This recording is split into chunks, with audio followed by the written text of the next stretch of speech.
So nga kayang gal, enjoy watching this video and ang ating bagong storya for today.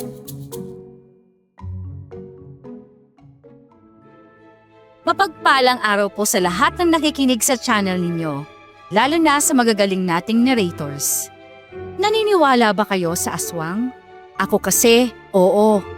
Bata pa lang ako nang makasaksi at makaharap ako ng isang kakaibang aswang. Nangyari ito noong mapilitan kaming umuwi sa probinsya ni Mama nang mamatay si Papa. Nanirahan kami sa bahay ng lolo ko na iniwan naman niya sa mama ko. Malaki ang bahay na yon at inakala kong magiging masaya ako dahil maganda at nakakatuwa ang mga bagay na nakikita ko. Pero ang tuwa ko ay napalitan ng takot at pagkabahala nang mabalot ng kababalaghan ang aming baryo. Para lubos na maunawaan, itago niyo na lamang ako sa pangalang Makoy at ito ang aking kwento.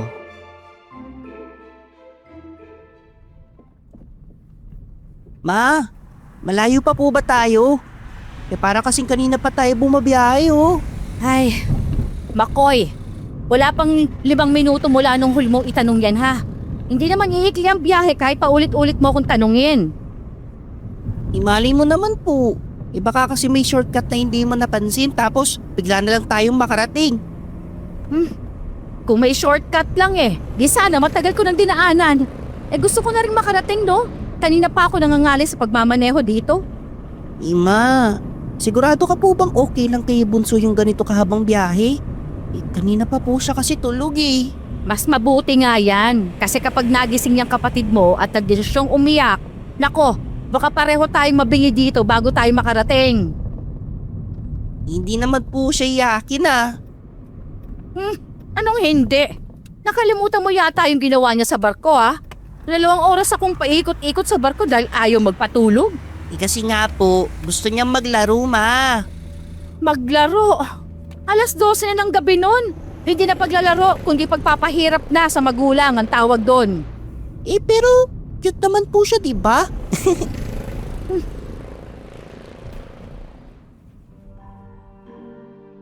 Narinig kong isa na namang malalim na buntong hininga ni Mama. Hindi na ako nagsalita pa.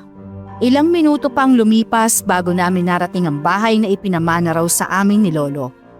Napangangako sa laki nito. Pakiramdam ko nun, isa akong batang napunta sa isa sa mga bahay na napapanood ko lang sa telebisyon. Napakalaki nito at kakaibang disenyo. Parang mga lumang bahay na nakikita ko lang noon sa mga libro sa eskwelahan.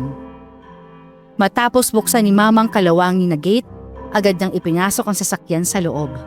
Pagbaba ko sa sasakyan, ay namangha ako sa aking nakita.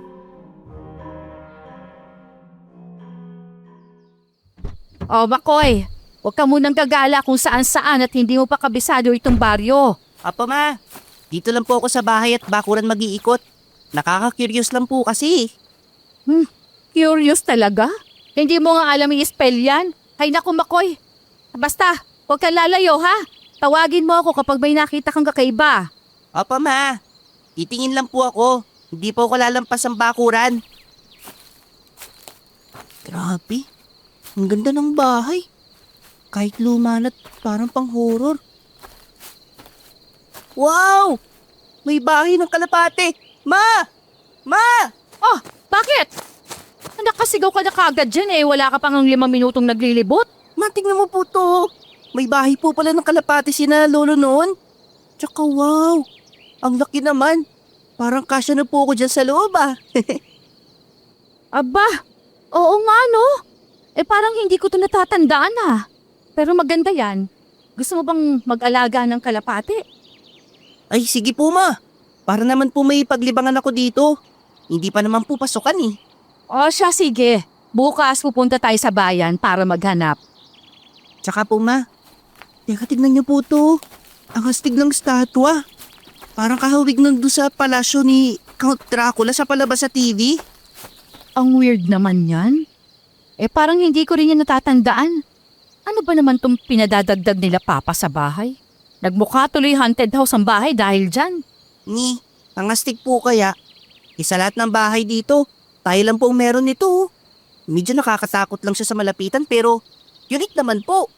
Asus! Pumasok ka na nga. Bantayan mo yung kapatid mo sa kwarto at titingnan ko ang taas.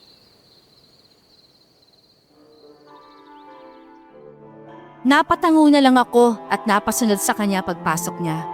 Dumiretso ako sa kusina at tinignan ang mga gamit doon. Walang ref, may stove naman pero luma na. Mukhang hindi na rin magagamit.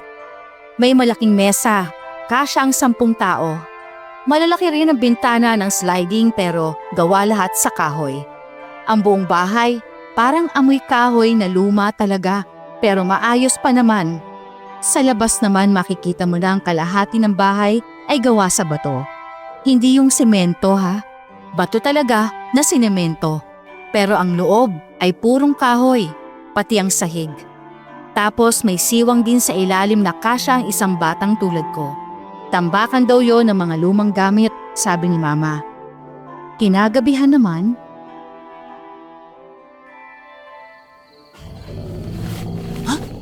Ano yan? Mayasa kayo nakapasok sa bahay? Para kasi may umaangin ah. Ma! Ma! Ma! oh, bakit? Akala ko ba hindi ka natatakot? Ma, hindi niyo po ba narinig yun? May angil tapos biglang may pagaspas ng pakpak eh. Ay nako, ano ka ba naman? Kakapanood mo yan ng horror eh. Anong pakpak ba? Baka manok lang yan ang kapitbahay natin. Hindi po, ma. May manok tayo doon kaya alam ko po ang tunog ng pakpak nila eh. Yung narinig ko po kasi parang malaki. Tapos nakakatakot din yung angil niya. Parang galit na halimaw. Ay nako, hindi pa ako nakakapagpahinga ng maayos, Makoy ha. Sumasakit na ang ulo ko. Ang mabuti pa dito ka na matulog sa tabi namin ni Angel. Malaki naman ang higaan dito. Bukas na natin pag-usapan yan at anong oras na. Alauna pa lang ng madaling araw ah. Opo, ma. Sorry po.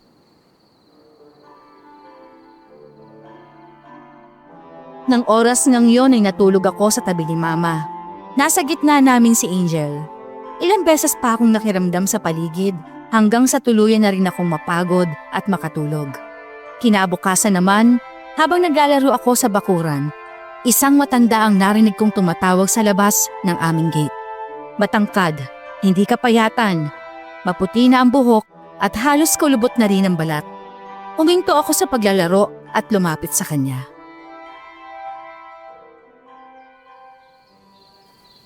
Good morning po. Bakit po, Lola? Magandang umaga rin, iho. Nariyan ba ang mga magulang mo? Bakit po? Nainita? Kayo na ho ba yan? Delilah! Aba, kumusta ka na? Sinasabi ko na nga ba na kayo yung dumating? Ay, pasensya na kung hindi ako agad nakapunta kahapon. Medyo sumakit kasi ang rayuma ko. Alam mo na, tumatanda na. Naku, wala ho yun. Abala din ho kami kahapon sa pag-aayos ng mga gamit namin. Siya nga ho pala. Panganay ko po si Makoy at yung bunso ko na 1 taon pa lang nasa loob po, si Angel. Ay, ganun ba? Aba, nakakatuwa naman. Nasaan na nga palang asawa mo? Balita ko mayaman ang napangasawa mo. Wala na ho siya, Nainita. Hindi ko nga rin po alam kung ano talaga ang nangyari. Basta ang sabi nilang sa akin ng mga tauhan niya sa factory, binangungot daw siya habang natutulog. Hanggang ngayon, hirap pa rin po akong tanggapin. Ang bilis po kasi lahat ng mga pangyayari. Parang isang araw, kasama ko pa siya. Tapos kinabukasan, wala na.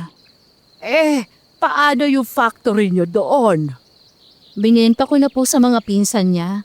Hindi ko rin naman kayang patakbuhin yun ng mag-isa lalo na at may 2 akong anak na kailangan kong alagaan.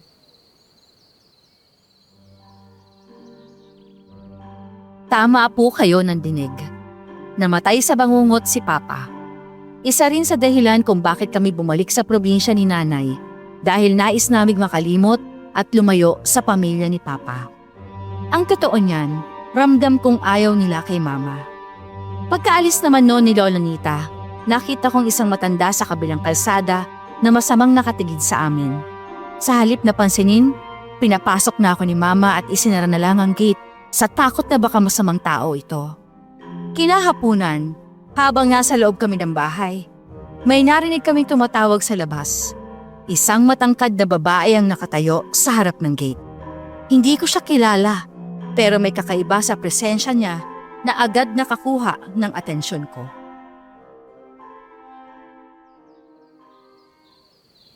Oh, Bakoy, ito ang ate Liway mo. Siya ang magiging katiwala natin sa bahay na to, ha? Maging mabait ka sa kanya at huwag mo siyang kukulutin ng sobra, lalo kapag may ginagawa siya, ha? Naku, ayos lang po yun. Sanay naman po ako sa makukulit na bata eh. Nako, Iha, huwag kang pakakasiguro dahil times 10 ng normal na makulit na bata ang kakulitan niyan. Hindi yan nauubusan ng tanong kaya siguradong mapapagod ka lang sa kanya. Grabe ka naman po sa akin, Ma. Para mo na rin po sinabi na walang kwenta yung mga tinatanong ko, ah. Oy, bakit? Meron ba? Ay naku, kang bata ka. Hindi ko alam kung saan ka nga nagmana. Isan pa ho ba? Hindi po sa inyo. Alam nga naman doon sa kapitbahay, di ba? Hoy, hindi ako ganyan kakulit, ano?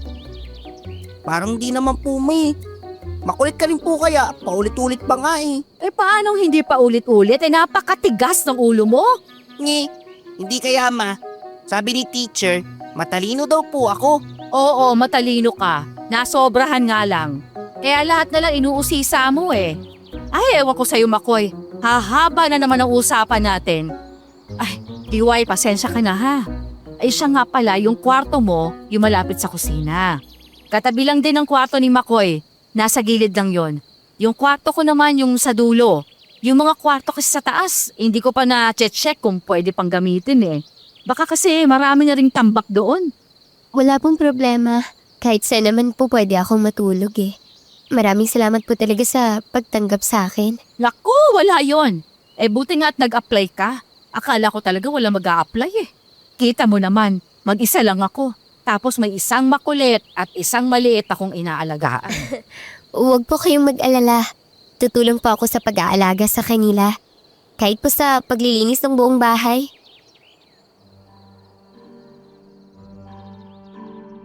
Malumanay magsalita si Ate Liway. Siya yung tipong kahit tahimik at may pagkamisteryosa ay mapapanatag ang loob mo. Bata pa ako noon pero ramdam ko sa sarili kong panatag ang loob ko sa kanya. Sa katunayan nga, nag-iisip na ako ng mga bagay na pwede kong itanong sa kanya. Kinagabihan naman, katulong na ni Mama si Ate Liway sa pagluluto ng hapunan. Si Mama ang nagsaing habang si Ate Liway naman ang sa ulam.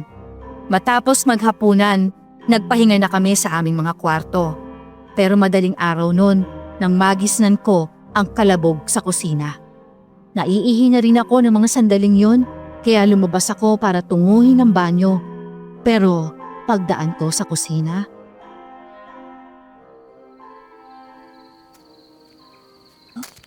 Ano ingay yun? Bakit parang may nagtatadtad? May aswang! Nasaan ang aswang? Nasaan ang aswang? Ate Liway? Naku, akala ko kung ano na. Ikaw lang po pala yun.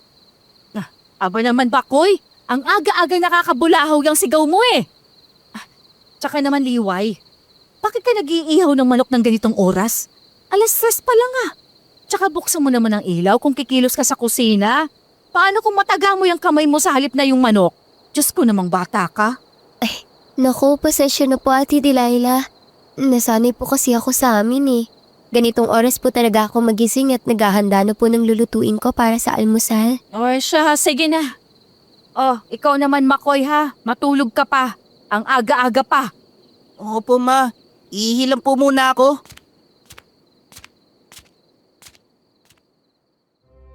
Nang makaalis si Mama ay dali-dali ako nagbanyo at pagkatapos, bumalik din agad sa kusina para panoorin si Ate Liway. Maputi si Ate Liway, mahaba ang buhok niya at may kagandahan din ng muka. Habang kinakatay niya ang manok, hindi nito alintana ang mga tumatalsik na dugo sa kanya. Sa totoo lang, para siyang wala sa sarili niya. Nakatingin siya sa hinihiwa niya pero parang wala doon ang atensyon niya. Ilang sandali pa, hindi na ako nakatiis kaya lumapit ako at kinalabit siya.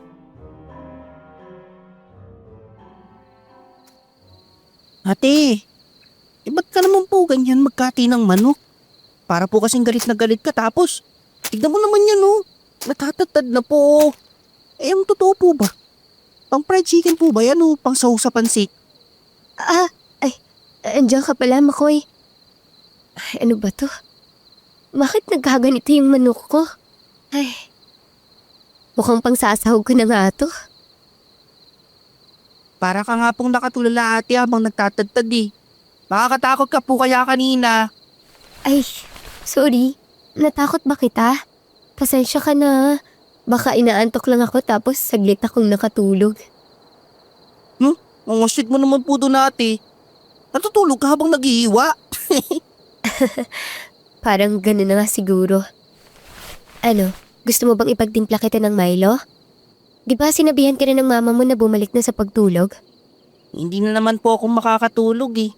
Sige ate, magmamaylo na lang po ako. Sasamahan kita dito para naman hindi ka makatulog. Baka kasi mahiwa mo na pati kamay mo eh. Sige, saglit lang ah. Nasa cabinet na maliit po yung Milo. Nandyan din ang kape. Magkape ka na rin po ate para sabay po tayo. Sige. Salamat ha. Hindi ko pa kasi masyadong kabisado yung kusina eh. Ayos lang po yun ate.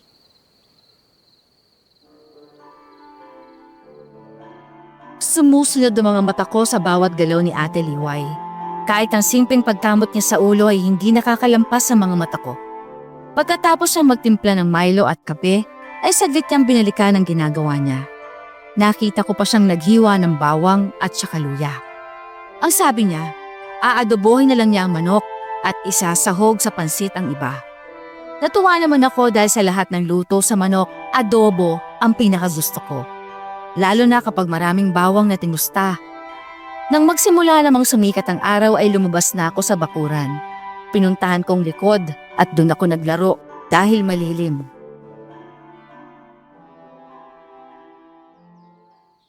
Ayun! Kaya pala kanina pa kita hinahanap. Nandito ka lang palang bata ka. Bakit ba dito ka naglalaro at malawak naman doon sa harapan? Ang init-init nga po kaya doon May. Tsaka maganda po dito kasi malilim. Siya nga po pala mama. Kailan po ba tayo bibili ng kalapate?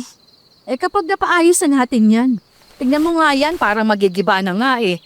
Tsaka ipapatanggal ko yung estatwa na yan dyan. Nakakatakot kasi kung nandyan yan. Ayos nga po yan May. Wala magnanakaw ng kalapati ko kasi matatakot sila. Ay nako, nililinis mo na naman ang usapan ha. Kayo na ka pa naglalaro, hindi ka malang tumulong sa mga gawain sa bahay. Hoy, Makoy, hindi porket nariyan si Ate Liway eh. Tatamad-tamad ka na ha. Hindi po pwede yung ganyan. Kailangan mong matutong gumawa ng mga bagay-bagay sa bahay. Hindi habang buhay may mag-aasikaso sa'yo anak. Paano na lang kung wala ako? Sino nga asahan mo? Kaya habang bata ka pa, matuto ka ng tumulong at maging responsable. Yan ka na naman May. Ang bata mo pa po para mamaalam. Oo na nga po. Magwawalis na po ako doon sa harap.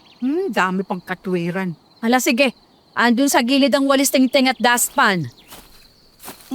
Bakit nakatumba po ang walis ma? Aba malay ko, baka nasagi kanina nung dumaan ako. Ano bang problema kung nakatumba yan? Kahit naman nakatumba o nakatayo yan, pareho din namang walis yan. Tao po. May tao po ba dito? Hello world! Narito na ang pinakamaganda ninyong kapitbahay! Aba, tingin naman kaya to. Bakit parang tunog ipis? Grabe siya manay. Hindi po ako ipis. Sirena po ako. Joke lang. Hello po tita. Kamusta po? Hindi niyo po ako kilala. At kalong hindi niyo ako pamangkin pero makikitita na rin. Kasi masagwa naman kung Ali ang itatawag ko sa inyo. Mukha naman po kayo niya yamanin. Ako nga po pala si Renren. At may dala po akong bilo-bilo. Pa-welcome po ni nanay sa inyo.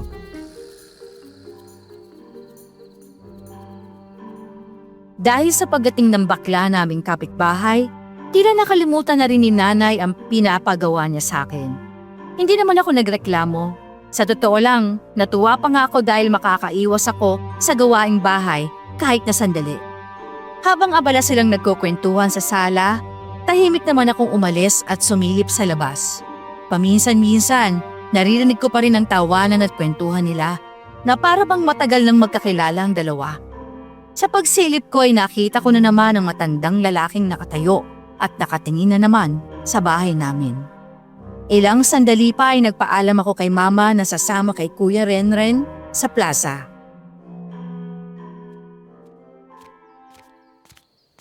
Ayos! Timing po talaga ang punta mo, Kuya Renren ah. Anong kuya ka dyan? Pulag ka ba? Nakaskirt ako kaya dapat. Ate! Wala ka naman pong dibdib eh. Ba't kita tatawaging ate?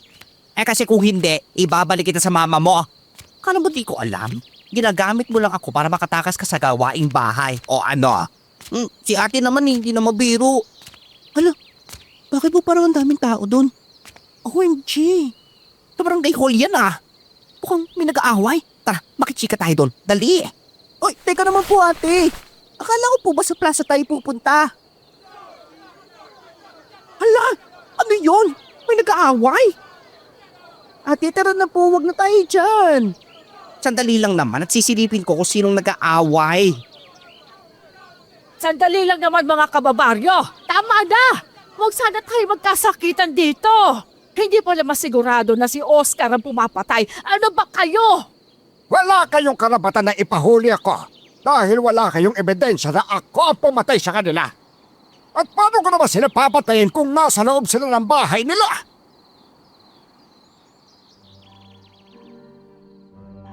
Ganun na lang ang gulat namin ni Ate Renren nang makita namin si Lolo Oscar sa sahig ng barangay hall. Puro galos at pasa ang katawan niya. May mga bakas pa ng basag na itlog sa buhok at damit niya. Nangangamoy kanal din siya. Halatang pinag-initan muna siya ng mga tao bago dinala roon. Nagkalat sa paligid ang mga osisero at mga nag-uusap-usap na residente. Ang iba ay galit na galit pa rin, habang ang iba naman tahimik na nakamasid. Doon ko rin nakita si Lola Nita. Abala siya sa pagpapakalma sa mga tao at pilit na inaawat ang mga nais pang manakit kay Lolo Oscar. Doon ko lang nalaman na siya palang tumatayong kapitana ng baryo.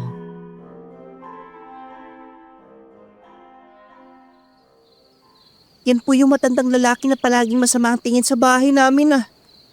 Bakit siya nasa sahig? At tignan mo po ate, parang may mga sugat siya. Truth, si Manong Oscar yan eh. Yung magre-relo sa kanto. Yung kubo niya, doon malapit sa inyo diba? Hindi na ako! Wala akong pinatay. Nagkataon lang na lahat sila. Galing sa akin pero hindi ako may gawha. Tama na mga kasama. Nasabi na niya, hindi siya. Wala kayong pruweba. Kaya kayo rin ang mapapasama kung sakaling magsampa siya ng kasong pananakit sa inyo. True! Ayun naman kasi ang mga kababaryo. Huwag tayong boy abunda ha. Dapat malasoko tayo bago magsuplong sa otoridad. Kasi kayo lang din ang magbumukhang kontrabida. Tama si Renren mga kasama. Kaya sige na, magsiuwi na kayo. Lolo, tulungan ko na po kayo. Ay nako, mabuti pa ang bata nakakaintindi. Ay kayo talaga. Manong Oscar, itatayo ka na ho kayo ha. Iuuwi ka namin to sa kubo ninyo. Eh bakit pa kasi kayo lumabas? Alam mo na bang galit sa inyo ang people of the barrio? Ay naku, kaloka. Salamat sa inyo. Aray ko, ang sakit ng balakang ko. Tayo na po, Ate Renren.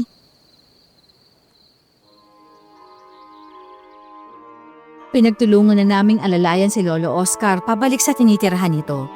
Maliit na kubo lang yun at 2 bahay lang din ang pagitan sa bahay namin ang layo nito. May malaking puno ng mangga sa kubo nito. May nakita rin akong duyan na kasabit sa malaking sanga. Pagpasok namin sa loob ay nakita kong mga relo na nakapatong sa isang maliit na lamesa. May mga gamit din na sa wari ko ay ginagamit niya sa pagkukumpuni nito. Maya-maya pa ay nakita ko ng kumilos si Ate Renren para linisin at gamutin ang sugat ni Lolo Oscar. Matangkad na lalaki si Lolo Oscar. Matalim siyang makatingin pero malumanay din naman kung magsalita. Kahit suplado. Hindi siya yung parang si nanay na laging pasigaw.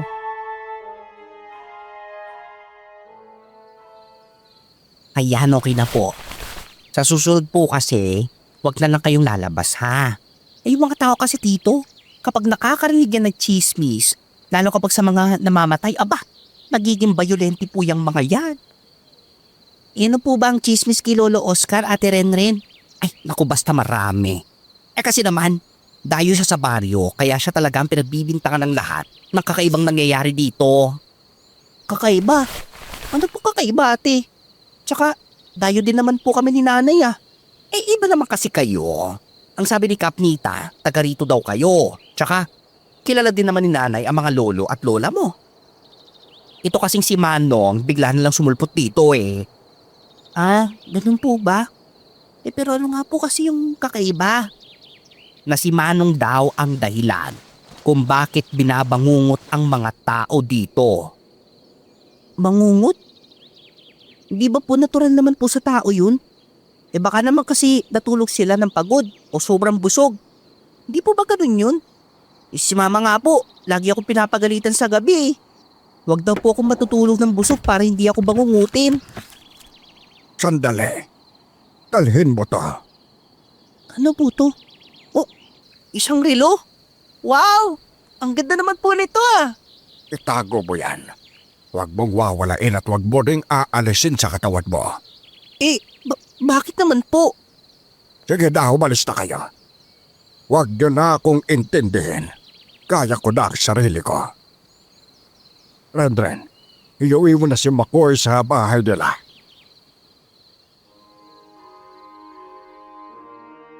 Nagtataka man, ay nagpasalamat na rin ako sa ibinigay na matanda. Hindi na rin nagsalita pa si Ate Renren, kaya't nagpaalam na kami kay Lolo Oscar at umalis. Iyatig niya lang ako hanggang gate. Pagpasok ko sa bakuran, umalis na rin siya kagad. Pupunta sana ako sa likod ng bahay para kunin ang naiwan kong truck. Pero pagdating ko ron, napahinto ako. Parang tumagilid ang estatwang nakatayo sa likod. Hindi ko alam kung namamaligmatalam ba ako. Pero dahil sa takot, dali-dali akong pumasok sa loob. Kinagabihan, nagising na naman ako bandang hating gabi. Nakita kong lumabas ng bahay si Ate Liway. Nang bumalik siya makalipas ang ilang minuto, may nakita akong bagay na nagpabigla sa akin.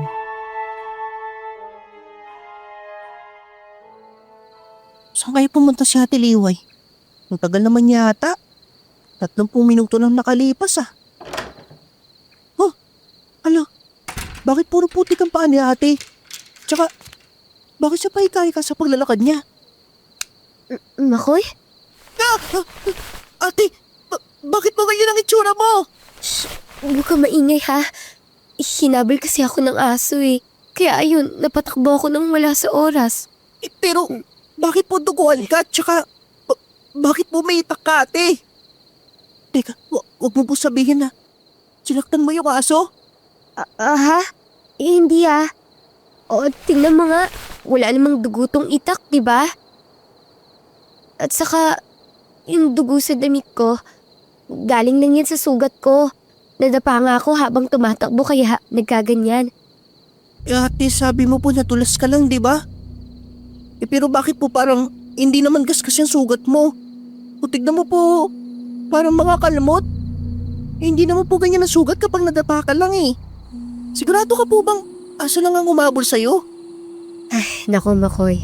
Dami mo namang tanong. Sige na, bumalik ka na sa kwarto mo. Maghugas lang ako at magpapalit ng damit. Tapos matutulog na rin ako. Pero ate...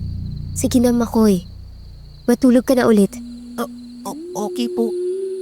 Pero sure po ba kayong okay lang kayo?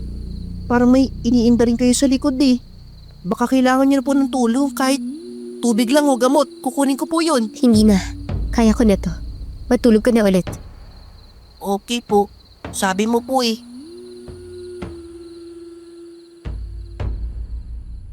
Wala na akong nagawa ng sapilitan akong paalisin ni Ate Liway.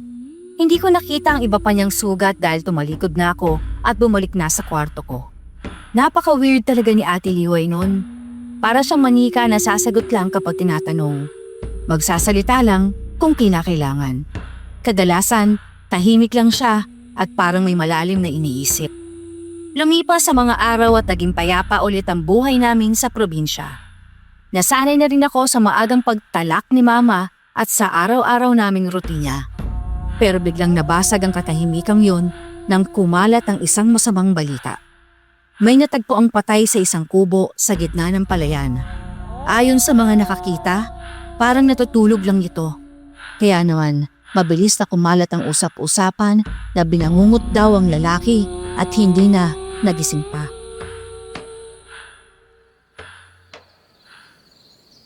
Grabe, nakakaloka talaga yung itsura ng patay.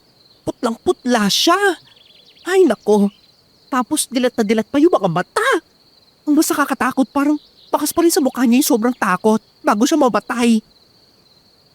Tapos yung mga mata niya halos puro puti na lang ang nakikita. Ren naman ang aga-aga. Bakit ganyan agad ang kwento mo? Nagkakape pa lang ang mga tao tapos bangkay na agad ang laman ng chismis mo. Tita kasi, hindi naman po ito basta kwento. Balita po ito ng buong baryo. Aba, subukan niyo po lumabas mamaya at sigurado ako, ito rin ang maririnig ninyong pinag-uusapan sa bawat kanto. Sa dami nga ng mga nagkukwento iba-iba ng bersyon. Pero iisa sigurado ako, lahat sila natatakot. Ay bakit pa kami lalabas? Kada may balita sa baryo, nandito ka naman agad tumatakbo. Tinalo pa nga ang news anchor sa bilis pagdating ng balita. Minsan nga pakiramdam ko mas nauuna ka pa kaysa sa mismong nakakita ng pangyayari. Kaya umupo ka na nga lang dyan at ikwento mo na maayos ha. Libre naman ang audience mo. Talaga tita? Bagay ba sa akin na maging news anchor?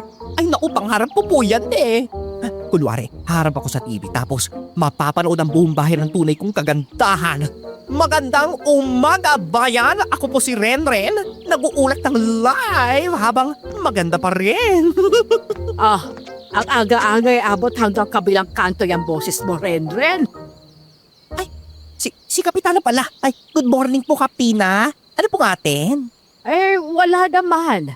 Sasabihan ko lang sana kayong mag-iingat kayo, ha? Tsaka, huwag muna kayong lalapit kay Oscar. Kahit chismis lang yon, mas mabuti pa rin na sigurado tayo. Nainita, ano po bang tungkol kay Mang Oscar? Usap-usapan po kasi sa baryo. Naaswang daw yang si Mang Oscar. Kaya siya daw ang nagpapakalat ng salot dito kaya yung mga tao namamatay sa bangungot. Ano? May ganun bang klase ng aswang? Akala ko'y kumakain lang ng laman loob ang mga aswang. Ay tita, huli ka na sa balita. Hindi na updated ang listahan mo ng mga aswang. Ay naku, merong ganon. Sabi ni nanay, bakla lang daw ang tawag doon. Ni, ano pong bakla lang? Ikaw yun ate. Itong batang to. Yun naman kasi ang tawag Ano magagawa ko? Verbal lang po kasi yun. Ano bakla lang? Si ate imbento.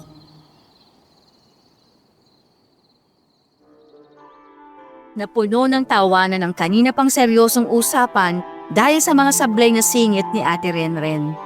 Kahit may tensyon sa baryo, nagkaroon pa rin kami ng pagkakataong gumaan ang pakiramdam. Pagsapit ng gabi, katatapos lang naming maghapunan. Tinutulungan ko si Ate Liway sa pagliligpit at paglilinis ng kusina nang lumabas si nanay mula sa kanyang kwarto. Karga niyang umiiyak kong kapatid habang sa kabilang kamay naman ay may hawak na itim na plastic bag ng basura. Mukhang itatapon niya sana yon sa labas at sa akin na naman yon iuutos.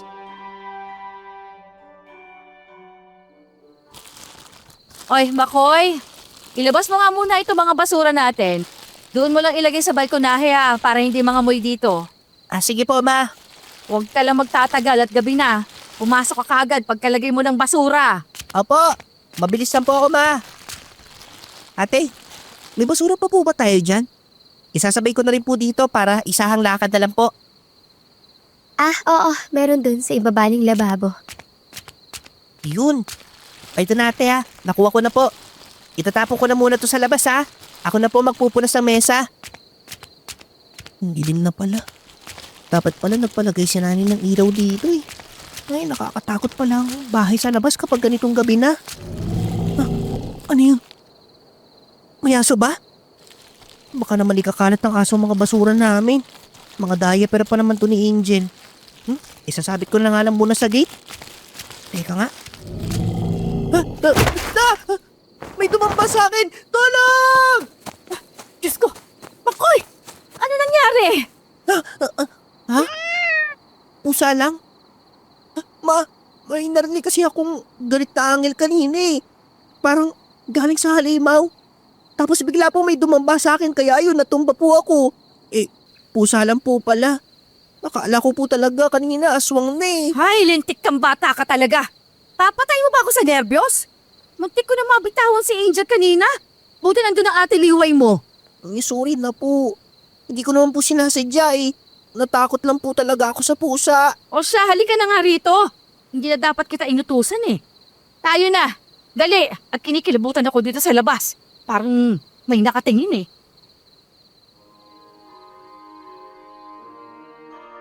Hinatak na ako ni Mama papasok sa bahay ng mga oras na yon.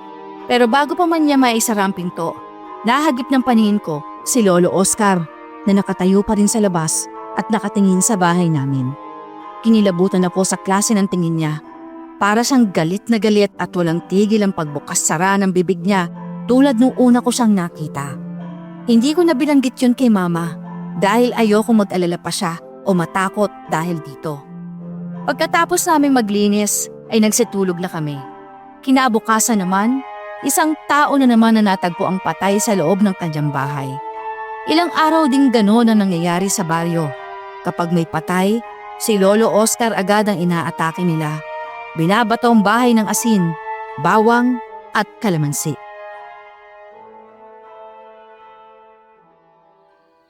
Lo, bakit niyo po pinuputo ng mga yan? Ay, ikaw pala ba ko eh? Ay, sayang naman kasi kung hindi puputulin eh. Mahal ang mga ito kung bibilihin sa bayan. Hatanggihan ko pa ba kung grasya na mismo ang lumalapit sa akin? Sabi po nila, ang aswang daw po takot sa bawang, asin at kalamansi. Pero, hindi ka naman po takot yan, di ba? Kaya siguro hindi ka po aswang. Sa tingin mo ba hindi ako aswang? Hindi po. Pero lo, nakakatakot kayo kasi minsan eh. Hindi po ba kayo ang laging nakatayo sa harap ng bahay namin tapos ang sama niyo po kung makatingin? Ganun ba? Makoy, bakit ka nasa labas? Di ba sabi ng mama mo, sa loob ka lang muna ng bahay? Ate Liway, naku lagot. Kasi ate, nakita ko po itong si Lolo eh. Kaya kinamusta ko muna. Uuwi na rin po ako. Tara na, sumabay ka na sa akin. Sige po. Bye Lolo Oscar. Ate Liway, may alam ka po ba tungkol sa mga aswang? Naniniwala ka po ba sa kanila? Naniniwala naman. Bakit? Posible po bang mahawakan ng aswang ang bawang at kalamansi kahit pangunta ito sa kanila? Bakit ganyan ang mga tanong mo, Makoy? Sige na po ate. Sagutin mo na lang po kasi. Naku, curious na po ako eh. Ay, may mga posibilidad nga na ganun kung mataas ang uri ng aswang na kaharap mo. May iba sa kanila na kayang indahin ng epekto ng pangontra. May iilan pa nga kumakain ng mismong bawang at kalamansi eh. Talaga po? Di, hindi rin po pala pwedeng basihan ng mga pangontra kung kikilalanin mo ang isang aswang sa katawang tao nun? Ate, paano naman malalaman kung ang isang tao ay isang aswang? Paano nga ba? Hindi ko kasi sigurado sa iba eh. Pero may mga aswang na malalaman mo base sa mga mata nila. Kapag baliktad ang reflection mo sa mga mata ng isang tao, ibig sabihin aswang ang taong yun. Pwede rin namang silipin mo to sa pagitan ng mga binti mo. Yung tutuwad ka, makikita mo daw ang tunay nilang anyo kapag ginawa mo yun. Di para ka pong baliw nun ate. Kada salubong mo tutuwad ka para lang malaman kung aswang ang dadaan. Oo, ganun na nga. Pero yung mga albularyo at mga taong may alam, may ginagamit silang langis para tukuyin ang aswang. Kumukulo daw ang langis kapag may aswang sa malapit. Saan po kaya tayo makakakuha ng langis na yun ate? May nabibili po kayang ganun sa bayan? Di naman nabibili yun eh. Binibigay yun ng albularyo kapag alam niyang kailangan mo. Pero mukhang wala namang albularyo sa bayan na to eh.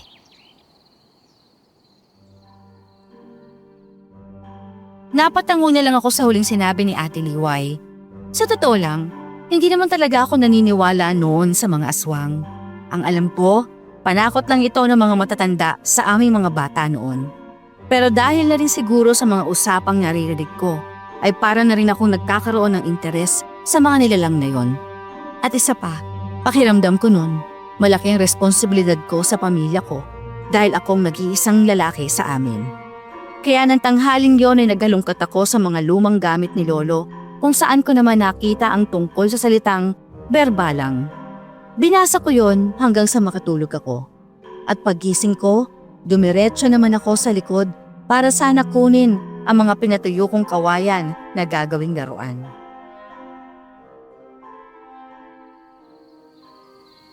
Oh, ba't ganito? Bakit nag-ibang posisyon ng estatwa? Makoy? Makoy, nasan ka? Ama, nandito po ako sa likod ng bahay. Oh, ano na naman ang ginagawa mo dito? Abay, palagi ka na lang dito sa likod ah. Ma, ginala mo po ba yung estatwa? Tingnan mo po, nakaharap yan dito pero ngayon, nakatingin na doon sa gilid. Aba, oo nga no. Hindi ko naman ginalaw yan. Tsaka bigat-bigat niyan, paano ko naman magagalaw yan?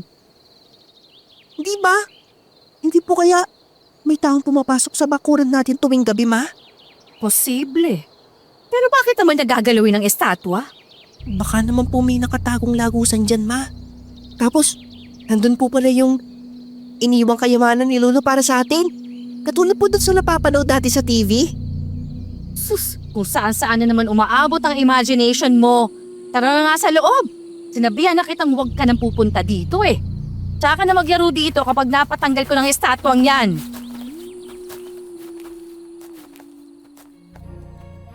Hinatak na nga ako ni Mama pabalik sa loob ng bahay. Napatingin pa ako sa estatwa at halos manindig ang balahibo ko nang bigla itong tumingin sa akin. Pero nang kusutin kong mga mata ko, ganun pa rin naman ang posisyon nito at mukha naman itong hindi gumalaw.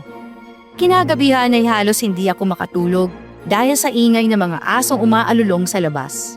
Paggising ko naman, kinabukasan, naabutan ko si Mama at Ate Liway na natataranta sa sala.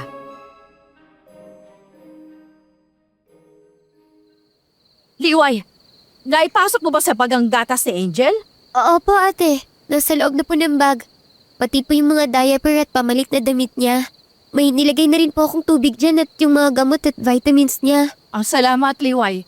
Teka, nasa na ba yung susi na sasakyan ko? Ma, ano pa nangyayari? At saan ka po pupunta? Makoy anak, dito ka muna sa bahay ha. Dadalhin ko lang sa bayan si Angel. Inilalagnat kasi siya kaya kailangan ko siyang madala sa ospital. Ano po? Teka, sasama po ako, Ma. Hindi pwede, Makoy. Ospital yun at bawal ang mga bata doon. Baka mahawa ka lang ng mga sakit doon eh. Kapag okay na si Angel, uuwi kami kaagad. Nandito naman si Ate Liway. Hindi kanya niiwan. Ate, bakit po kaya nagkasakit si Angel? Hindi ko nga rin alam, Nak eh. Baka dahil sa panahon, tingnan mo, mukhang uulan.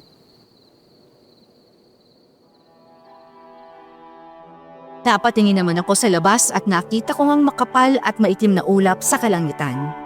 Lumalamig din ang hangin ng mga sandaling yon, kaya naman napaupo na lang ako sa sofa at napatingin sa labas.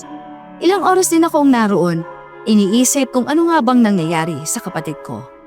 Maya-maya ay may naamoy akong kakaiba sa hangin, parang matamis na may kakaibang pait sa pang-amoy. Bumangon ako at tumingin sa labas.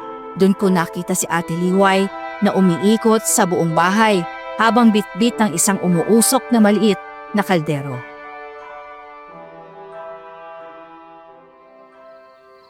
Ate Liway, ano po yan? Bakit po kayo nagpapausok? Ikaw pala, Makoy. Insenso to na hinaluan ko ng tinadtad na luya at mga halamang gamot. Turo to sa akin ng lola ko noon. Mabisang pantaboy daw ito sa masasamang elemento. Masasamang elemento? Kaya po ba nagkasakit si Angel, ate? Dahil may masamang elemento po dito sa bahay? Hindi naman. Pero malay natin, di ba? Ikaw ba? Wala ka bang nararamdamang kakaiba dito sa bahay niyo?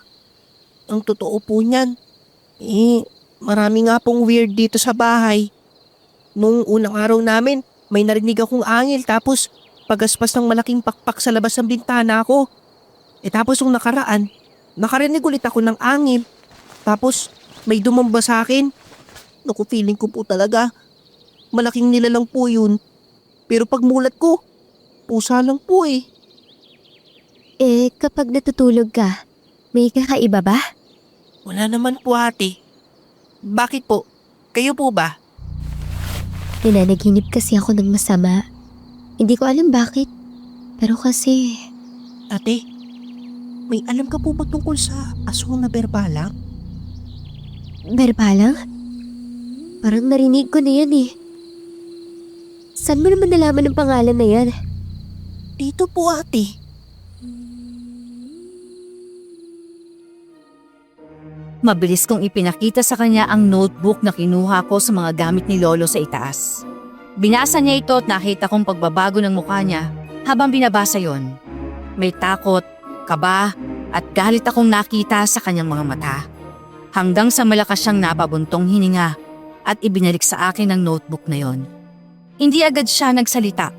Napatingin siya sa labas bago inilapag sa harap ng pinto namin ang kalderong hawak niya. Pumasok siya sa loob kaya sumunod naman ako.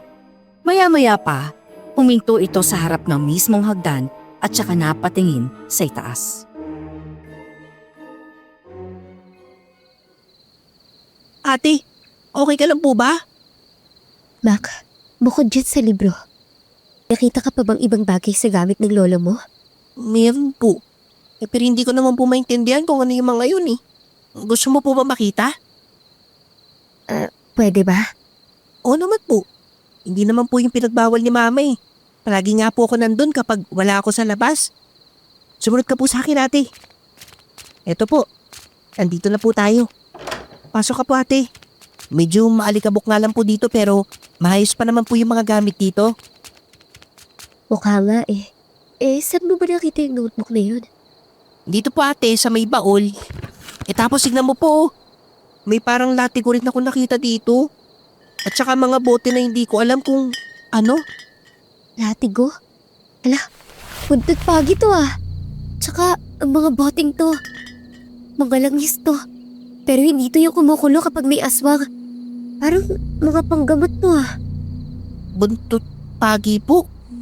Teka, yan yung mga pangpatay sa aswang, di ba? Ba't po kaya may ganyan sa gamit ni Lolo?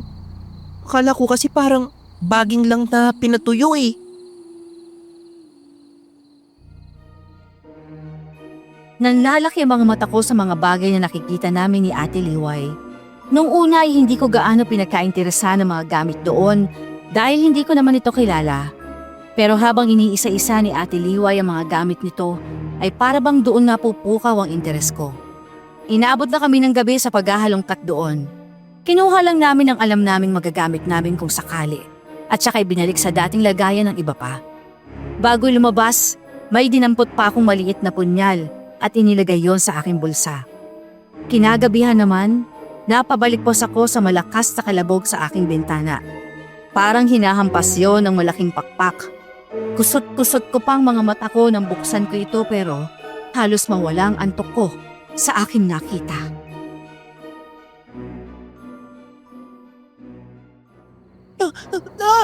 Ate!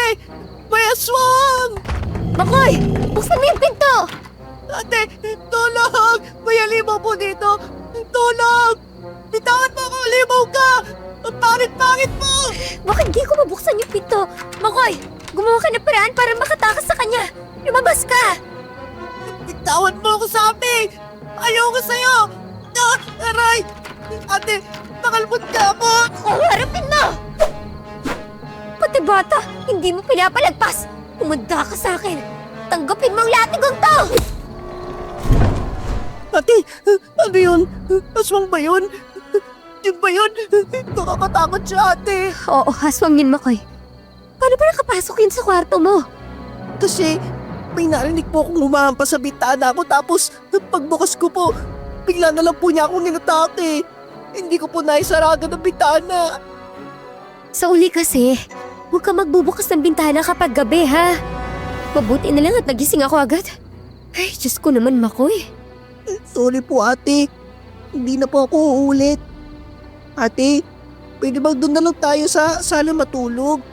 Pwede po bang tabi na lang tayo? Nakakatakot po kasi. Oh, doon na muna tayo. Halika na. Ang klaseng aswang ni ate. Ganun po pala ang itsura ng aswang. Kulay abon na parang taniki. Ay naku, buti na lang po pala nakuha natin yung butot pagi ni Lolo. Hindi naman lahat ng aswang ganun ang itsura, Makoy. Iba-iba rin sila. Parang mga tao rin.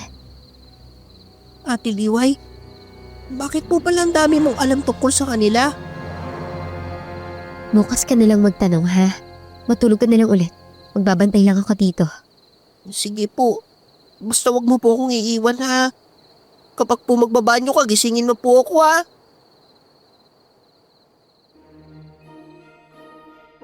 Nakita ko ang pagtawa ni Ate Liway sa sinabi ko. Yun na yatang unang beses na nakita ko siyang tumawa.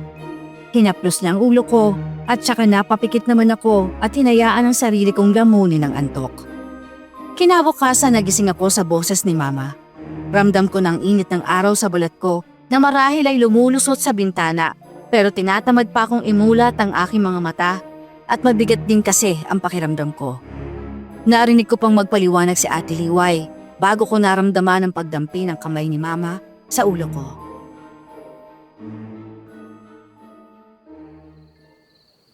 Liway, nilalagnat si Makoy. Ano ba itong nangyayari sa bahay? Kahapon si Angel. Ngayon naman si Makoy. Bakit sunod-sunod naman yata nilagnat ang mga anak ko? Ate, ako na pong bahala kay Makoy. Hindi pa po magaling si Angel eh. Ang mabuti pa po, magpahinga na po muna kayo sa kwarto nyo. Salamat, Liway, ha? Buti na lang talaga nandito ka. Sandali lang. At tulog naman itong si Angel. Ilalagay ko lang siya sa kuna niya. Ate, ang sakit po ng ulo ko. Pangingi po kasi ni Mama eh. Oo, alam ko. Matulog ka lang dyan, ha? Nagluluto lang ako ng lugaw. Pagkuluto ko, gigisingin na lang kita ulit. Tao po! Delilah, naran ka ba? Nainita, bakit po? Ay narinig ko kasi, nagkasakit ang mga anak mo. Ano, kumusta na sila? Ay, ito nga po eh. Nilalagnat pa rin yung bunso ko pero hindi na ganun kataas tulad kahapon. Tapos pagdating ko naman, si Makoy naman ang inaapoy ng lagnat. Ganun pa. Sandali nga tigtignan ko siya.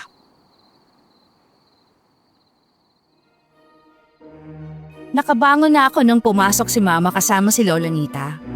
Umupo agad si Lola Nita sa tabi ko at may ipinahid sa bunbunan ko.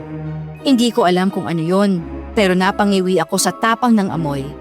Saglit pa nga akong nahilo dahil dito. Pagkatapos, pinahiga niya ako at hinawakan ang pulsuhan ko. Tahimik lang siya habang tila may pinakikiramdaman. Maya-maya, narinig kong malalim niyang buntong hininga. Dahan-dahan niyang binitiwan ng kamay ko, tsaka umiling. Pagkatapos ay napatingin siya kay Mama na para bang may gustong sabihin, ngunit hindi niya alam kung paano ito sisimulan.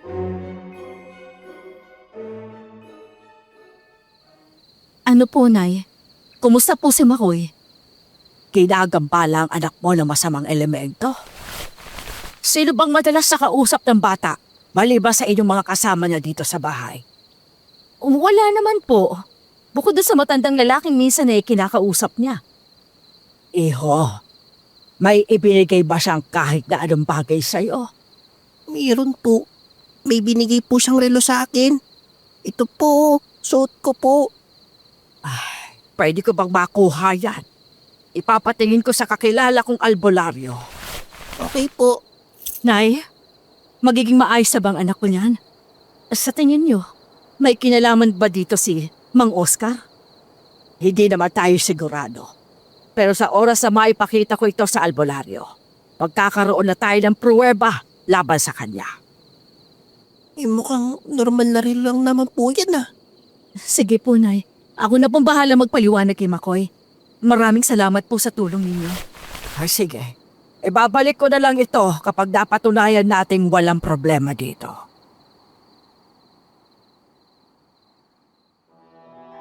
Bahagya pa akong nakaramdam ng lungkot at kaunting sama ng loob nang kunin sa akin ni Lola Nita ang bigay na relo sa akin ni Lolo Oscar. Hindi ko alam kung bakit pero parang napalapit na kasi ako sa bagay na yon. Marahas na lang akong napabuntong hininga dahil sa nangyari. Pagkaalis naman ni Lola Nita ay lumapit sa akin si Ate Liway at may inilagay sa bulsa ko. Pagtingin ko, isang luya. Kinahaponan, dumating si Ate Renren at nagpaalam na doon makikitulog dahil aalis ang mga magulang niya at maiiwan siya mag-isa sa bahay. Agad naman pumayag si Mama at doon ko na siya pinatulog sa kwarto ko. Pero kinagabihan, bandang 10:00, nang marinig kong umuungol si Renren sa tabi ko.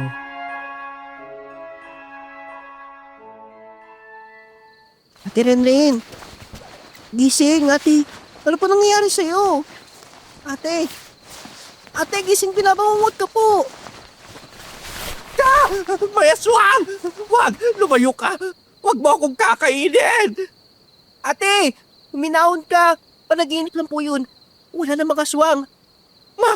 May aswang! Kinakain niya ako ba? Ang Diyos ko! Bakit ganito pa rin? May kasama na naman ako sa kwarto ngayon ha. Akala ko hindi na ako babangungutin. Ako araw-araw na lang. Paulit-ulit ko siyang napapanaginipan. Ate, huminahon ka po. Teka, ikukuha po kita ng tubig ha. Sandali lang. Babalik agad ako. Oh, ayos lang ba kayo dito? Narinig ko kasing may sumigaw eh. Ate, binangungot po si Ate Renren. Nakakatakot. Kitang-kita ko. May nakadagan sa akin na halimaw tapos para siyang malaking paniki na may malaking pakpak. Tapos sa panaginip ko, kinakain daw niya ang labang loob ko. Ay, Diyos ko ba? Ayoko nang matulog. Natatakot na ako.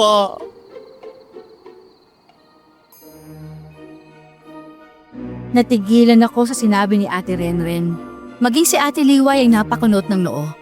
Bigla akong kinilabutan. Tugmang-tugma kasi ang paglalarawan ni Ate Renren sa aswang na umatake sa akin nung isang gabi.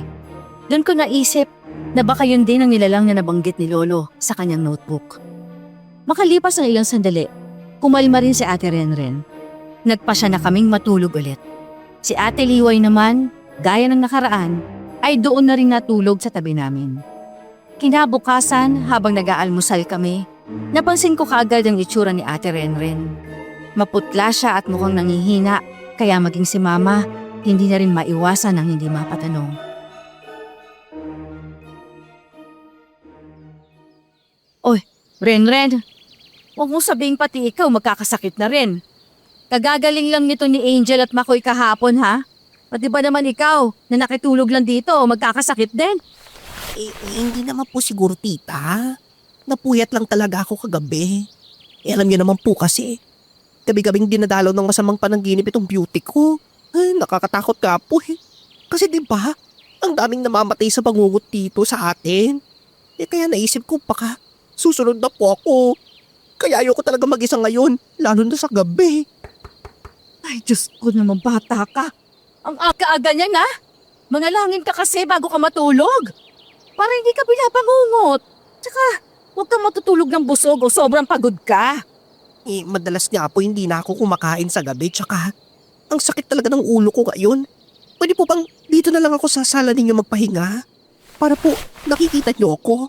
Ayoko na sa kwarto ko eh. O siya, ikaw ang bahala. Huwag ka munang uuwi sa inyo at hindi pa naman darating ang mama at papa mo. Tumawag sila sa akin at sa susunod na araw pa raw ang balik nila. Opo. Thank you po talaga, tita, ha?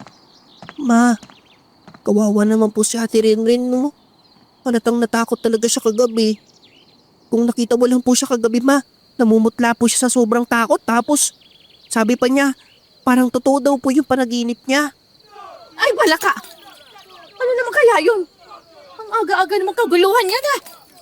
Sa labas po yata, ate. Mukhang may pinagkakaguluhan ng mga tao sa labas. Ma, parang si Lolo Oscar na naman po yung sinasaktan nila.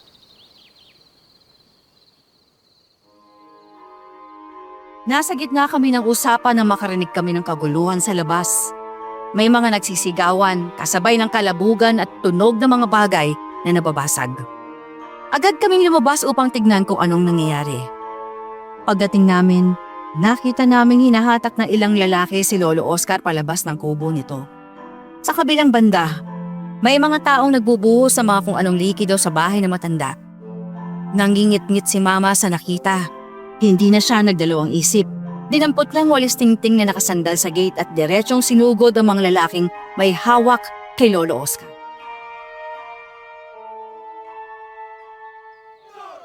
Tigilan ninyong matanda! Ano ba kayo? Para kayong hindi mga tao ah! Pati matanda na hindi lumalaban? Ma, tama na po. Pumasok na tayo sa loob. Ay hindi! Namimihasa ang mga tao na sa panggugulo dito sa harap ng bahay natin eh. Ano? Hindi niyo bibitawan si Mang Oscar? Hala, sige. Oh, eto, walis tingting! Kung may problema kayo, magreklamo kayo sa barangay at ang kapitana na mismo magpapatawag doon sa matanda. Hindi yung susuguro niyo dito. Nakakaperwisyo pa kayo. Tayo na po, Mang Oscar. Ma, tama na po yan. Pumasok na po tayo sa loob. Umalis na sila. Baka bumalik pa sila eh. Tayo naman na mapagbuntungan ng galit nila. Ay, naku, maraming salamat sa tulong ninyo. Liway, gamutin mo muna ang mga sugat niya ha. Kunin mo doon ang medicine kit sa kwarto ko. Apa, ate.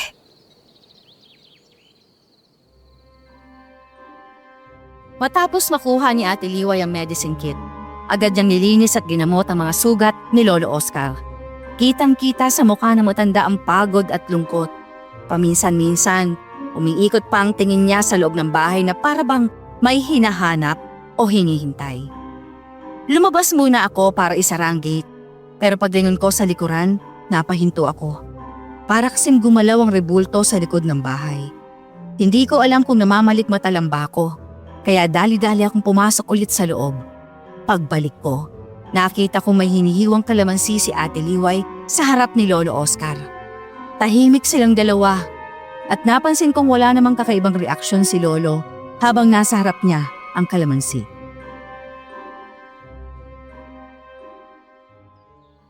Ate, bakit ka po nag-iwan ng kalamansi sa harap ni Lolo Oscar? Para makasiguro, Makoy. Sabi ko naman sa inyo eh. Hindi ako tulad na iniisip ninyo. Opo, alam na po namin ngayon. Andyan na! Sandali lang! Oh, Nangita! Bakit ho? Magandang umaga, Delilah. Narinig kong nangyari kanina. Pasensya ka na sa mga tao. Galit lang talaga sila sa dami ng namamatay sa baryo ngayon. Wala naman hong problema yon. Kung hindi naman nila naiistorbo itong pahinga ng bunso ko. Kaya nahihiya ako sa inyo. Pasensya na talaga. Wala ho yun. Tapos na po, Nay. Hayaan nyo na. Basta pakisabihan na lang sa susunod na kung magkakagulo sila, lumayo-layo naman sila sa bahay ko. Ulaga! Ay! Ano to? Hala, bakit natakot si Lola sa kalamansi? Ano ka ba naman, Makoy? Kulit-kulit mo talaga bata ka. Nakakaya kay Nanay Ngita. Hindi ka na talaga mapakali kahit sandali, ano, ha?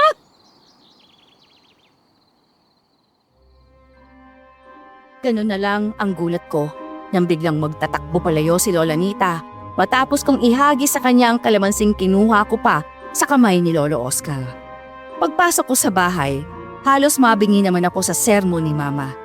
Ganun naman siya palagi. Kapag may nagawa akong mali, talagang pinagsasabihan niya ako. At minsan, umaabot pa ng matagal bago pa siya tumigil. Pero kahit pinapagalitan ako, hindi doon nakatuon ang isip ko. Paulit-ulit kong iniisip ang naging reaksyon ni Lola Nita.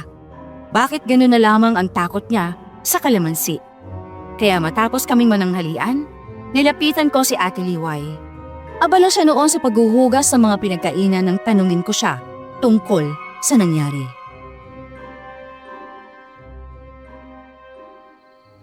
Ate, ano po ang epekto ng kalamansi kung aswang ang isang tao? Depende, Makoy. May iba na nasusunog o napapaso. Umuusok ang balat nila. May iba naman na sumasakit yung ulo sa amoy ng kalamansi. At may iba rin natatakot sa mismong kalamansi. Natatakot? Parang si Lola. Teka, hindi kaya. Bakit, Makoy? Kasi po ate kanina sa labas, si Lola Nita, nahagisan ko ng kalamansi. Laro lang naman po sana yun at gugulatin ko lang siya. Pero nang tumama sa kanyang kalamansi, bigla na lang po siyang subigaw at nagtatakbo palayo. Sigurado ka ba dyan, Makoy? Opo ate, sigurado po ako. Pero di ba matagal lang kilala ng mama mo si Aling Nita? May nababanggit ba siyang kakaiba sa matanda? Wala naman po. Kaya nga nagtataka din ako eh. Bakit gano'n na lang po katindi ang reaksyon niya sa kalamansi? Nang pareho kaming walang makuhang sagot sa mga tanong namin, nagpasya na lang kaming wag na muna yung isipin. Wala rin naman kaming magagawa kung puro hula lang ang pagbabasaya namin. Mabilis na lumipas ang mga oras at pagsapit ng hapon. Laking ginhawa ko nang makita si Ate Renren na mukhang bumalik na sa dati. Masigla na ulit siya at abala sa pakikipagkulitan kay Ate Liway sa kusina. Paminsan-minsan pa'y naririnig kong tawanan nilang dalawa. Kung hindi ko siya nakita kanina umaga, iisipin kong wala talaga siyang naramdamang masama. Kahit paano, nakahinga rin ako ng maluwag nang makita kong maayos na ulit ang lagay niya.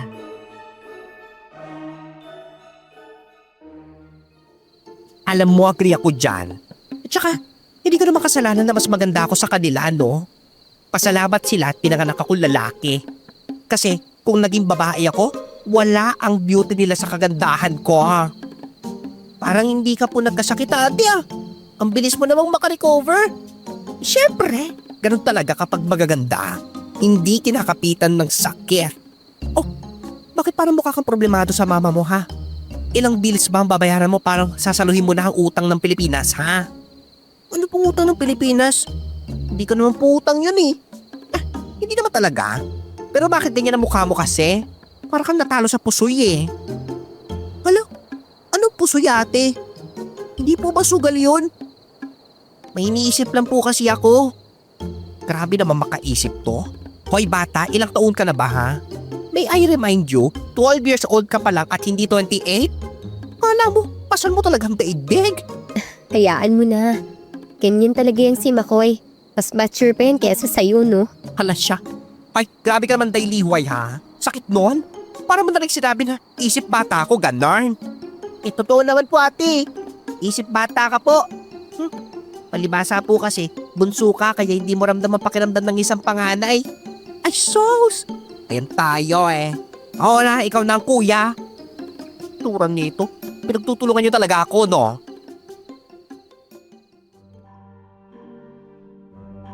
Natatawa na lang akong iniwan silang dalawa sa kusina. Minsan talaga, masaya ring asarin si Ate Renren. May mga pagkakataong magbagal siyang makagets, pero minsan naman, pakiramdam ko sinasadya niya lang yon para makapangulit at magpatawa. Habang unti-unting lumulubog ang araw, may naisip ako. Bigla kong naalala ang nabasa ko sa notebook ni Lolo, lalo na ang tungkol sa isang katangian ng berbalang na iiba sa ibang uri ng mga aswang. Doon nagsimulang magdugtong-dugtong sa isip ko ang mga pangyayari at lalo kong naghinala na baka may kinalaman yon sa mga nangyayari sa baryo. Kaya naman walang pagdadalawang isip akong kumuha ng kalamansi at nagtungo sa likod ng bahay. Dire-diretso akong naglakad papunta sa estatwa, balak na subukan ng isang bagay na matagal nang gumugulo sa isipan ko.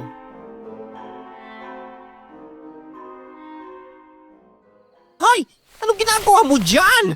Ha? Nakakagulat ka naman po ate. Eh kasi, ang weird kasi ng grotan na to, di ba?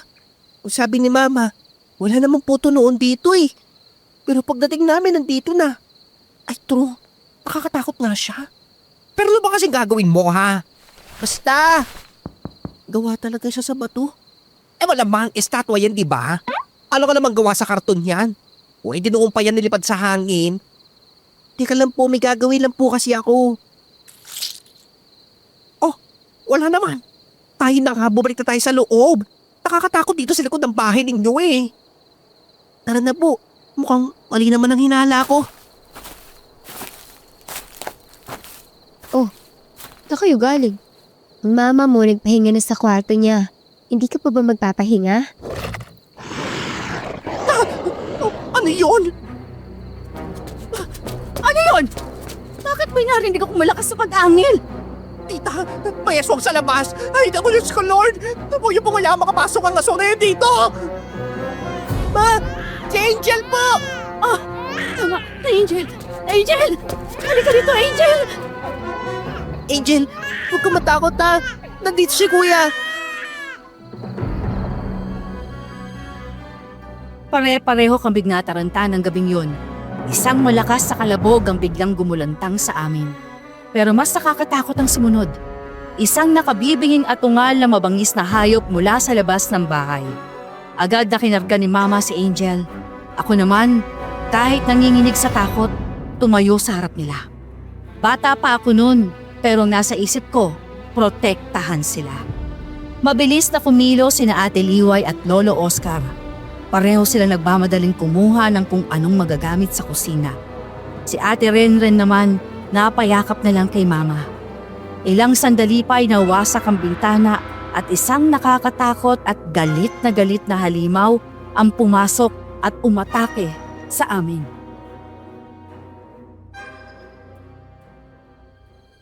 Ayan yung... Makoy! Yan yung... Sinasabi ko na nga ba? Tama hula ako! Aswang ka! Ano yan? Ha? Bakit nagayon dito sa bahay natin? Diyos ko! Mga kapitbahay! Tulungan niyo kami! May aswang dito! Ma, yan po yung grotto sa likod na pinigaan ko ng kalamansi. Ano ka ngayon, halimaw? Ano? Yan yung nasa likod ng bahay natin? Ay, Diyos ko! Hoy, Aswang! Huwag harapin mo! Hindi ka na makakapag-biktima pa ngayon. Nahuli na kita. Dito ka lang pala nagtatagong halimaw ka. Eto sa'yo! Grabe, ang kulat ng palat niya. Ano pong gagawin natin, Ate Liway? Aswang! Saluhin mo ito! Makoy! Huwag ka sumali dyan, mapapahamak ka lang! Hindi po, Ma. Kailangan po mawala ang halimaw na to sa bahay natin. Sige lang! Sabuyan niyo siya ng asin! Eto sa'yo! Asin, para gagawin kitang tuyo pagkatapos. Pangit ka! Tabi ka dyan, Ren! Ah! Ang sakit sa kamay! Hintik na yan! Makoy! Kunin mo yung butot pagi ng lolo mo! Opo, ate! Ito po, Pagi. No, tulungan mo po kami. Kailangan matalo namin ng aswang na to. Dahil kung hindi, mapapaagang pagkikita natin sa kabilang buhay.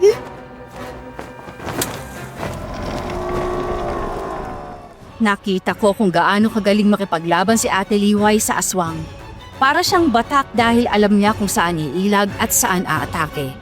Mabilis ang kilos niya at sunod-sunod ang pag-atake.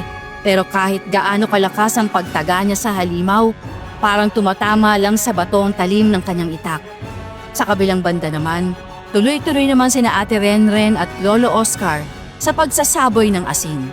Kahit paano, napapaurong nila ang aswang at halatang nasasaktan ito. Nang makita ko yon, agad akong bumalik sa laban. Mahigpit kong hinawakan ang buntot paging dala ko at walang pag-aatubili, hinagupit kong aswang. Tumama ang latigo sa katawan nito. Kasunod nun, nakita kong umusok ang balat ng halimaw at napaatras ito habang nagnangalit sa sakit. Sige, Manda! Huwag kang titikin! Natiguhin mo siya hanggang manghina. Punteryahin mo ang dibdib niya. Kailangan natin mabuksan ang depensa niya. Kapag nakakita ka ng pagkakataon, sa puso mo himuhos ang pagkatake. Doon natin siya mapapamagsak. Susubukan ko po, Lolo. Kaso ang hirap po niya talagang patamaan. Hindi ko po siya maabot kapag lumilipad siya. Kada hatawin ko, umiiwas agad eh. Parang alam po niya kung saan ako atake. Paano ko po siya tatamaan kung hindi siya bumababa? Makoy! Umilat ka! Nagagit niya ako! Si Makoy! Diyos ko, Lord! Ang bata nagagit ang aswang! Oy! Bitawan mo si Makoy! Taray ko, ang sakit! Makoy! Diyos ko! Anak ko! Ayos na po ako! Hindi pala masakit na! Joke lang po yan! Makoy! Ah! Hayop pang aswang ka! Ate Liway! Nasaksak ka po niya ng kuko niya! Halos manlaki ang mga mata ko nang makita kong bumao ng matutulis na kuko ng aswang sa braso ni Ate Liway. Mabilis niya akong itinulak palayo at walang pag-aatubiling sinaksak ang halimaw. Ngunit tumalbog lang ang talim sa makunat nitong balat. Sa takot ko, patakbo akong nagtungo sa kusina. Naalala ko mga kalamansi namin doon. Hiniwa kong mga ito Ang iba ay isinilit ko sa bulsa at ang mga natitira naman ay piniga ko sa isang tabo. Pagkatapos, mabilis akong bumalik sa sala kung saan patuloy na nakikipaglaban sina Ate Liway at Lolo Oscar. Nang makahanap ako ng pagkakataon, buong lakas kong isinaboy ang katas ng kalamansi sa aswang. Umatunggal ito ng napakalakas. Napaatras ako't napatakip sa aking mga tenga habang nagwawalang halimaw sa sakit. Ngayon na, Liway! Ito na ang pagkakataon mo para masaksak ang puso niya! Eto na po! Katapusan mo ng halimaw ka! Nasaksak ba? Nasaksak niya! Liway! Nagawa mo! Nagawa po natin! Natalo natin ang aswang! Makoy! Gusto mong bata ka! Pinakaba mo ako na sobra! Ma, naprotektahan ko po kayo, Ma. Oo, anak. At proud na proud ako sa'yo. At siguradong proud din ang papa mo sa'yo. Sa wakas, natapos na. Liway, maraming salamat. Kung hindi dahil sa'yo, baka namatay na kami ng mga anak ko. Ako po ang dapat magpasalamat sa inyo. Dahil pinatuloy niyo po ako. Hindi ko po mahahanap ang aswang na to kung hindi niyo po ako pinatuloy dito sa bahay niyo eh. What? Teka, ibig sabihin, ang aswang talagang punteriya mo sa baryong to? Oo, isa akong manunugis. At tinutugis ko talaga ang mga aswang. Nataon naman na bago sa akin ang isang to. Malaki po ang naitulong ni Makoy sa akin. At siya rin po ang nakakaalam ng kahinaan ng aswang. Binasa ko lang naman po ang notebook ni Lolo eh. Si Lolo po talaga nakatulong sa atin. Ang mahalaga ay natapos na. Wala na ang aswang. At malaya na rin akong makakapagpakilala sa inyo. Teka, what? Pati ikaw bang Oscar may revelation? Arich naman yon. Ay naku, kaloka naman ng mga to. Nalayla, pasensya na kung hindi agad ako nagpakilala. Ako si Oscar. Tiyuhin ako ng asawa mo. Ang totoo niyan eh, hinahanap ko ang bakas ng pumatay sa asawa mo at dito ako napadpad. Di ko naman nakalain na ito palang probinsya at baryo mo. Tiyuhin ka ni Marlon? Pero bakit hindi kita nakilala? Dahil malayo po talaga ang pinanggalingan namin ni Lolo. Pasensya na po kung hindi po kami agad nagpakilala sa inyo ng maayos. Bunsong apo po ako ni Lolo Oscar. Anong sinasabi niyong pinatay? Pinatay ang asawa ko? At hindi binangungot lang? Pero bakit? Dahil nakita niya kami. At hindi niyo pwedeng malaman na bahay ninyong ginawa naming taguan. Halos mawindang kami ni nanay sa aming narinig. Tiyuhin pala ni Papa si Lolo Oscar at apo naman niya si Ate Liway. Ibig sabihin, kamag-anak namin sila sa panig ni Papa. Mas nakakalula pa ron nang nalaman namin na isa palang manunugis si Ate Liway at matagal na nilang hinahanap ang aswang na pumatay kay Papa. Ngunit hindi pa man kami tuluyang nakakahinga ng maluwag. Isang malakas at galit na pag-angil ang biglang umalingaw sa paligid. Napalingon kaming lahat sa direksyon ng tunog habang muling bumigat ang hangin sa loob ng bahay. Isang kaparehong aswang ang nasa labas ng bintana. Mas malaki ito at nakakapagsalita. May isa pang aswang! Kung hindi lang pakialam merong asawa mo, Delilah, hindi sana siya mamamatay. Pero mukhang nagkamali ako. Dapat pala, lahat kayo, pinatay ko. Para hindi nyo nalalaman ang tungkol sa bahay ninyo na ginagawa namin pugad. Sino ka? Kilala mo kami? Ibig sabihin, taga rito ka rin sa baryo? Ginulong ninyo ang tahimik namin buhay dito sa baryo. Kaya patatahimikin ko na kayo lahat dito. Kung meron mang mananahimik dito, ikaw yon. Pangit ka na nga, masama pag-ugali mo. Sino ka ba para utusan sila, ha? Ikaw ba ang may-ari ng bahay na to? Tagapagbana ka ba? Bakit dito? Dahil dito wala makakapansin sa amin.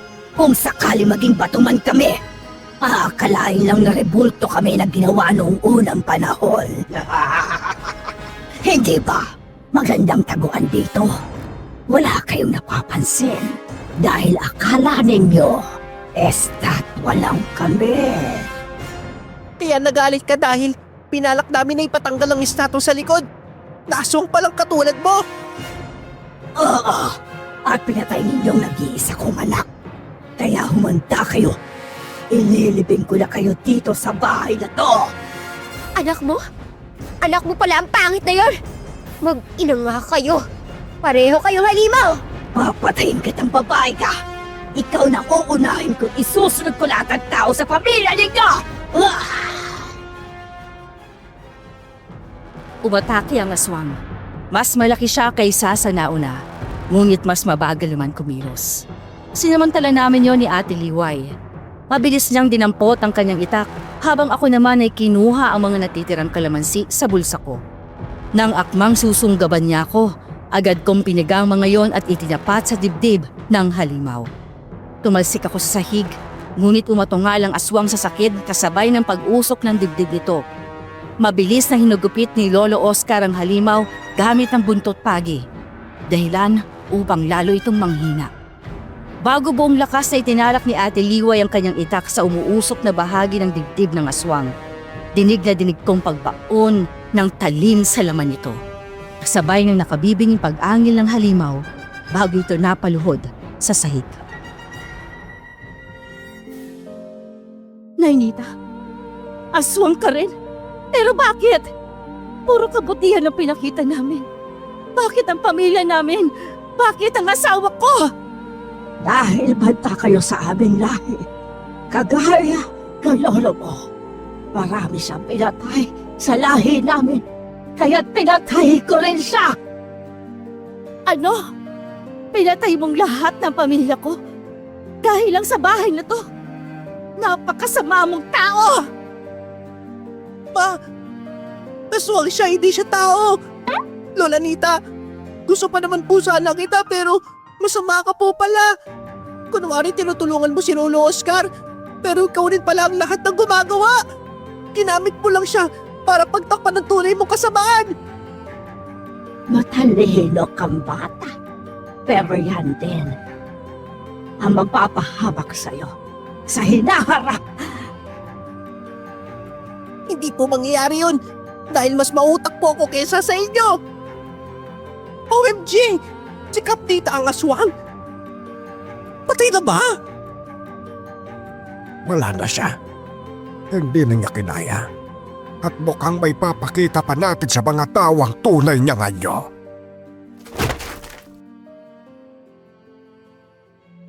Matapos maipakita sa mga taong katawan ng aswang, ay dito nalinis ang pangalan ni Lolo Oscar. Kitang-kita kasi nila kung sino ang aswang. Sinunog ng mga taong katawan ng dalawang aswang, kasabay nitong pagluluksa ng iilan sa mga namayapa nilang pamilya. Nakuha namin ang hustisya at sa wakas, matatahimik na rin ang mga buhay namin sa baryong yon. Lumipas ang ilang araw at tuluyan ang nakamit ng baryo namin ng kapayapaan. Dahil sa pakiusap ni Nanay, ay nanatili na doon sina Ate Liway at Lolo Oscar sa bahay.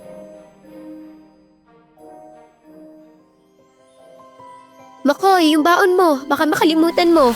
Ay, oo nga po pala. Salamat po Ate Liway ah. Maalis na po ako. Lo, mamaya po ulit ah. Ay, lakong bata to, parang trumpo. Dahan-dahan lang naman at baka madapa ka. Hayaan mo na ganyan talaga mga bata. Ay, naku Tiyo.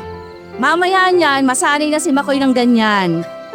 Mabait na bata naman ang anak mo, kaya ayos lang yan. O diba?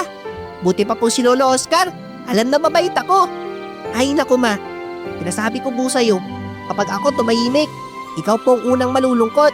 Ah, ganon. Halika nga dito, kukurot lang ako dyan sa singit mo, ha?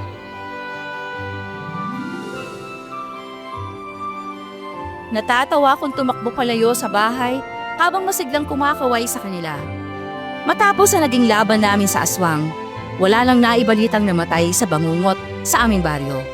Unti-unti ring bumalik sa normal ang buhay ng lahat. At si Ate Renda naman, isinama na ng kanyang mga magulang sa lungsod upang doon naman nirahan. Kami naman ay nanatili sa baryo at ipinagpatuloy ang payapa at masayang pamumuhay kasama ang aming pamilya.